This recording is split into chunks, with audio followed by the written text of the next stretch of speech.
It's crazy to think that SummerSlam 2019 is just 1 week away. This week, we're going to count them down, every SummerSlam ranked from absolute dirt worst to the best of all time. Let's do it.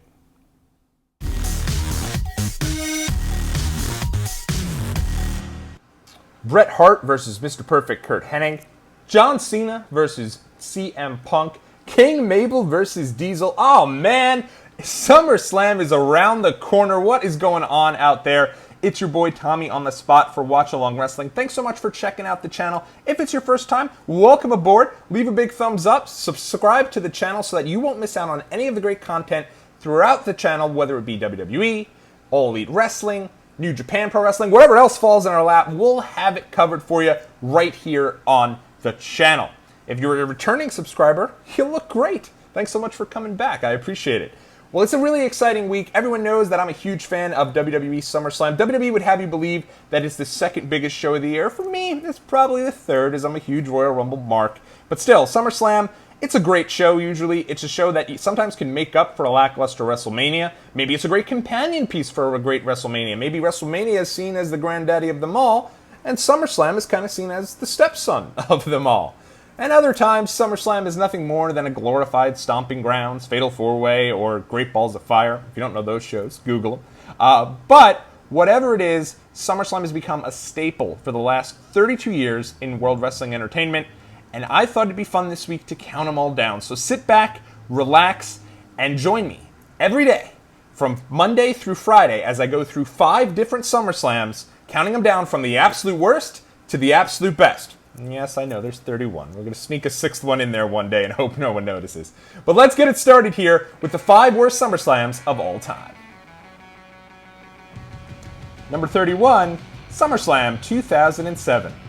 Not easy to admit this, but I was actually live for the worst SummerSlam of all time, at least in my opinion. The year was 2007. WWE was on its search for the greatest WWE fan of all time, and the show was really built around 2 returns and a fresh matchup for the WWE Championship. Triple H and Rey Mysterio both made their returns to the ring, and while that sounds exciting, it really led to 2 pretty predictable outcomes. No one thought that Rey Mysterio was going to be losing to Chavo Guerrero in his first match back, and believe you me, nobody thought Triple H was going to be putting over King Booker, even though he maybe should have, as Booker had really hit his stride in the King character and had become one of the major highlights of WWE television. Our main event featured John Cena versus Randy Orton, and while this doesn't sound at all like a fresh matchup, in hindsight, at the time it was their first one-on-one match for the world title. But, and get ready for this comment because you're going to hear me say it a whole bunch throughout the history of SummerSlam, the wrong guy won. The crowd was so amped for Randy Orton. He was the guy that everyone wanted to see win the title, and the entire crowd was behind him almost 100%. But it didn't happen. Instead, it was an attitude adjustment. Cena retained the title. But thankfully, we had the other world title... Oh, wait a minute. The Great Khali was in the other world title match. In fairness, I can't fault WWE entirely for this show. This comes fresh off the heels of the Benoit tragedy, and pretty much everything falls apart for this show. And it's kind of a show that has a more interesting backstory behind the scenes than what the show ended up being overall. As the show was really built around the idea of Umaga versus the cast of Jackass. You know, Johnny Knoxville, Bam Margera, and the gang. But unfortunately, believe it or not, Johnny Knoxville at the time had a bit of a Hollywood career going on, and so he didn't want to be associated with WWE following the Benoit tragedy. WWE unfortunately didn't see anything in the rest of the cast of Jackass, and so they scrapped the entire idea in favor of Umaga taking on Jeff Hardy for the Intercontinental title. Hey, that's kind of cool. Jeff Hardy's a really popular guy. Unfortunately, though, Jeff Hardy would end up failing wellness, which left Umaga to defend the Intercontinental title in a triple heel match for the Intercontinental Championship against Carlito and Kennedy that never really got much going. Yes, it was a tough time for WWE, as immediately following the show, 10 additional superstars had been suspended for wellness violations for being on the pharmaceutical list that was linked to Chris Benoit tragedy. On top of that, they find out that MVP ends up having some sort of cardiac issue, so he can't have his match with Matt Hardy, although that does lead to a pretty fun beer drinking segment, and really the highlight of the show when you consider that Stone Cold Steve Austin ends up making his return. So SummerSlam 2007, the worst SummerSlam of them all. Number 30, SummerSlam 1999. I know it's almost sacrilege to criticize anything that's related to the Attitude Era, but SummerSlam 1999 just wasn't really a strong show. As a matter of fact, my boys Shane McMahon and Test probably had the best match on the show, as they had a really grueling street fight. But on top of that, it just wasn't much else on the show. The main event featured Triple H, Mick Foley, and Stone Cold Steve Austin in a triple threat match that was sort of just thrown together with a bunch of twists and turns that didn't make much sense, and at one point had the main event set up to be Stone Cold Steve Austin defending the title against China, which in retrospect probably would have been a little more entertaining. The show also featured the return of Jesse the Body Ventura, and while this was really cool to see Jesse in the special guest referee spot, considering he was the governor of Minnesota, which at the time was a huge deal, the show ends with Mick Foley randomly winning the title, which at the time was his third reign, kind of just felt out of nowhere, and it really felt like it would have made more sense for Triple H to win the title. There were different rumors as to why that didn't happen. Maybe Austin didn't want to put Triple H over.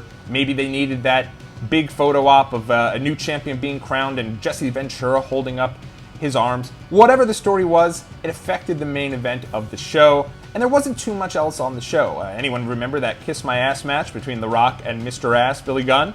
If you don't, well then I'm sorry for reminding you. Number 29, SummerSlam 2010. Boy, if there's ever an example of that old adage of the wrong guy won, it's SummerSlam 2010. If you just think back to how much momentum the Nexus had going into SummerSlam 2010, this was supposed to be their crowning achievement, the moment that would have put the Nexus over the edge and created a main event level heel in Wade Barrett. Unfortunately, John Cena won, defeating both Wade Barrett and Justin Gabriel at the end of the match, overcoming the odds as only Big Match John does, and we never fully got to what could have been with Wade Barrett and the Nexus. It really is a shame. But what's not a shame is, at least looking back at this show, John Cena's mystery partner ended up being Daniel Bryan. Even though this was ruined on WWE.com moments before it was revealed, this was something that I personally was really excited about, as I felt Daniel Bryan never should have been fired in the first place for choking out Justin Roberts with the tie. Elsewhere on the card, The Big Show defeated the Straight Edge Society. Yes, every member of the Straight Edge Society was defeated by The Big Show. Were they just trying to frustrate us? SummerSlam 2010 left a lot to be desired. Number 28, SummerSlam 1989. While I hate to slag on one of the earlier SummerSlams, specifically the second annual edition, I'm going to have to do so here, as SummerSlam 1989 doesn't really hold up. While there are some solid tag team matches, in particular the Rougeaus versus the Rockers and the Hart Foundation versus the Brainbusters, and a decent Intercontinental title match between the Ultimate Warrior and Rick Rude, the main event of this show just brings this show down, and there isn't enough good to outweigh it. The main event of the show featured Hulk Hogan teaming with Brutus the Barber Beefcake to take on the Macho Man Randy Savage and Zeus. If you're wondering who Zeus is, he would be the title character villain from Hulk Hogan's movie No Holds Barred. Notice I said the character and not the actor. That's because Zeus, while portrayed by actor Tiny Lister, came into the World Wrestling Federation as Zeus, the character from the movie. It would be like if Vin Diesel were to take on The Rock, which would probably be a match that you could certainly see happening somewhere down the line in WWE and have a good amount of intrigue due to their rumored beef. But instead of it being Vin Diesel, you got Dominic Toretto, the character from Fast and Furious, coming to face The Rock. Just didn't really make too much sense. Zeus was not good at all in the ring, and Macho Man Randy Savage could only do so much in there to carry him and Brutus the Barber Beefcake. That's why SummerSlam 1989 is ranked so low on my list. Number 27, SummerSlam 1993. Man, I'll tell you right now, I liked this SummerSlam. This SummerSlam holds a space that's near and dear to my heart, because as a kid, I really got into the whole X Express deal. I was aboard the USS Intrepid back in 1993 on the 4th of July, and this was something that I really believed the hype of. And think about this hype for a second. They sent Lex Luger, World Wrestling Federation, sent Lex Luger on a bus to promote his cause to come and win the title from Yokozuna. They literally had him live on a bus for a little over a month and go from town to town on a call-to-action campaign, with the idea being that it would end all the way at SummerSlam 1993, where he would go on to defeat Yokozuna, and that's exactly what he did. And as a matter of fact, all of the wrestlers came out, they held Lex up on their shoulders, he waved Gold Glory, red, white, and blue balloons fell everywhere, there was confetti, it was a great time, it was a major celebration, except for the fact that Lex Luger won the match by a countout. That's right. Even little old me, who at the time was just a youngster, even I knew that a title could only change hands on via pinfall or submission, so I was very confused. Years later, I'm still very confused. Other than that, while the stuff between Bret Hart, Doink the Clown, and Jerry Lawler was very entertaining, it doesn't do enough to bring up a lot of disappointments on the show. This is Ted DiBiase's final night with the company, and his match with Razor Ramon was okay. The 1-2-3 Kids match with IRS was also alright, but there's just not much juice here to this SummerSlam, and that is why it ranks as a part of the bottom 5 SummerSlams for me. So that is going to do it for me, guys. Hopefully you enjoyed the first part of the countdown here as we rank every single SummerSlam from worst to best. That was my bottom 5. If you disagree with me, let me know in the comment section below. Did I leave something out? I would love to know your thoughts on that. And make sure you join me tomorrow as we continue down the countdown to SummerSlam 2019. Take care, everybody, and thanks so much for checking us out on Watch Along Wrestling.